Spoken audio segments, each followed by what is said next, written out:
ইরাকের মোসেল শহরের আলী ইবনু হারব নামের এক সৎ ব্যক্তি বলেন, একদিন আমি প্রয়োজনীয় কিছু জিনিস ক্রয় করার জন্য মোসেল থেকে সুররামান নায়া নামক স্থানে যাচ্ছিলাম।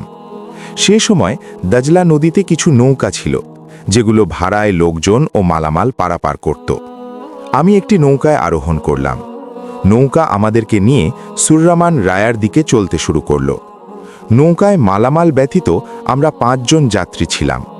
আবহাওয়া ছিল চমৎকার, আকাশ খুব পরিচ্ছন্ন ছিল। দাজলা নদীও ছিল শান্ত। নৌকা তরতর করে বয়ে চলছিল। যাত্রীদের অধিকাংশই তন্দ্রাচ্ছন্ন ছিল। আমি দাজলা নদীর উভয় তীরের সৌন্দর্য অবলোকন করছিলাম। হঠাৎ পানি থেকে একটি বড় মাছ লাফিয়ে নৌকায় এসে পড়ল। আমি ছুটে গিয়ে মাছটি ধরে ফেললাম। মাছ দেখতে পেয়ে তাদের একজন বলল, এই মাছ আল্লাহ তাআলা আমাদের জন্য পাঠিয়েছেন। আমরা সামনে কোনো তীরে নেমে মাছটি ভুনা করে খাব।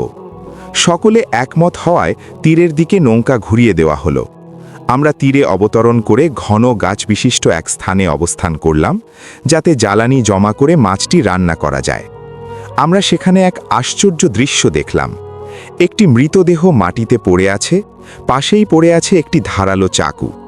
অদূরে অন্য এক যুবক হাত পা এবং মুখে কাপড় বাঁধা। সে বাঁধন মুক্ত হওয়ার প্রাণান্ত চেষ্টা করছে। আমরা দ্রুত সামনে গিয়ে ওই ব্যক্তির সকল বাঁধন খুলে দিলাম। তার চেহারায় অত্যন্ত ভীতি ও নিরাশার ছাপ ছিল। বাঁধন মুক্ত হয়ে সে বলল, দয়া করে আমাকে একটু পানি দাও। আমরা তাকে পানি দিলাম। এরপর আমাদেরকে সে পূর্ণ ঘটনা শোনালো। সে বলল, আমি ও এই মৃত ব্যক্তি একই কাফেলায় ছিলাম। আমরা মোসেল থেকে ব্যবসার উদ্দেশ্যে বাগদাদ যাচ্ছিলাম। এই নিহত ব্যক্তি ভাবল যে আমার নিকট অনেক অর্থ আছে, তাই সে আমার সাথে আন্তরিকতা গড়ে তোলে এবং আমার ঘনিষ্ঠজনে পরিণত হয়। আমারও তার ওপর যথেষ্ট ভরসা ছিল। কাফেলা বাগদাদ যাওয়ার পথে বিশ্রাম নেওয়ার জন্য এ তীরে তাঁবু ফেলল। রাতের শেষ ভাগে কাফেলা রওনা হয়ে গেল, কিন্তু আমি ঘুমিয়ে থাকায় কাফেলা রওনা হওয়ার কথা জানতে পারিনি। আমার ঘুমের মধ্যে নিহত ব্যক্তি আমাকে রশি দিয়ে বেঁধে ফেলে, মুখ ও কাপড় দিয়ে বেঁধে দেয়, যাতে আমি চিৎকার করতে না পারি। এরপর সে আমাকে হত্যা করার জন্য মাটিতে ফেলে দিয়ে আমার বুকের ওপর বসে হত্যা করতে উদ্যত হয়। তখন আমি বললাম, ওহে, তুমি আমার সকল সম্পদ নিয়ে নাও, তবুও আমাকে প্রাণে মেরো না। সে এতে রাজি হলো না, বরং তার বেল্টের সাথে বেঁধে রাখা ধারালো চাকু বের করার চেষ্টা করল। কিন্তু সে সহজে চাকুটি বের করতে পারল না। ফলে সে সর্বশক্তি প্রয়োগ করে চাকু বের করতে গেলে এতে চাকু তার নিজ গলায় বিদ্ধ হয়ে যায়, আর এতে তার প্রচুর রক্তক্ষরণ হলে সে মাটিতে লুটিয়ে পড়ল। এ পাপিষ্ঠ আমার চোখের সামনে তার পাপের শাস্তি পেয়ে গেল। আমি মৃত্যুর ব্যাপারে নিশ্চিত হয়ে গিয়েছিলাম, কেননা আমরা যেখানে আছি কম লোকে এই পথ দিয়ে যায়। ফলে বাঁধনমুক্ত হওয়ার ব্যাপারে আমি হতাশ হয়ে পড়লাম।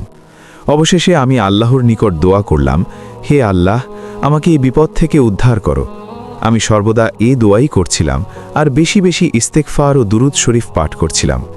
এ কারণেই হয়তো আল্লাহ তোমাদেরকে উসিলা করে পাঠিয়ে আমাকে রক্ষা করেছেন। এখন বলো তো, তোমরা কি কারণে এ জনমানবহীন স্থানে আসতে বাধ্য হয়েছ? কাফেলার লোকেরা বলল, একটা মাছ আমাদেরকে তোমার নিকট আসতে বাধ্য করেছে, যেটা পানি থেকে আমাদের নৌকায় লাফিয়ে উঠেছিল।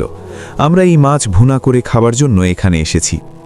কাফেলার লোকদের কথা শুনে ওই ব্যক্তি আশ্চর্য হয়ে বলতে লাগল, নিঃসন্দেহে আল্লাহ তাআলা ওই মাছটিকে তোমাদের নৌকায় পাঠিয়েছিলেন আমাকে এই বিপদ থেকে উদ্ধার করার জন্য। এভাবে যখন আল্লাহ তাআলা কিছু করতে চান, তখন তার জন্য কারণ সৃষ্টি করে দেন। বুখারী শরীফ। নবী করিম সাল্লাল্লাহু আলাইহি ওয়াসাল্লাম বলেন, মজলুমের বদদোয়া থেকে দূরে থাকো, কেননা মজলুমের দোয়া আল্লাহ অতি তাড়াতাড়ি কবুল করেন। বুখারী, মুসলিম। আল্লাহ যখন যা করেন বান্দাদের ভালোর জন্যই করেন। প্রতিটি পরিস্থিতির পিছনে কোনো না কোনো নিগুড় রহস্য কারণ নিহিত রয়েছে। তাই সর্বাবস্থায় আল্লাহর শুকরিয়া আদায় করতে হবে। আলহামদুলিল্লাহ। প্রিয় দর্শক, এই গল্প যদি আপনার ভালো লেগে থাকে তাহলে এখনই একটি লাইক দিন। প্রতিদিন এমন বাস্তব ও শিক্ষণীয় ইসলামী গল্প পেতে আমাদের চ্যানেলটি সাবস্ক্রাইব করুন, আর আপনার মতামত নিচে কমেন্টে লিখতে ভুলবেন না। জাযাকাল্লাহু খাইরান।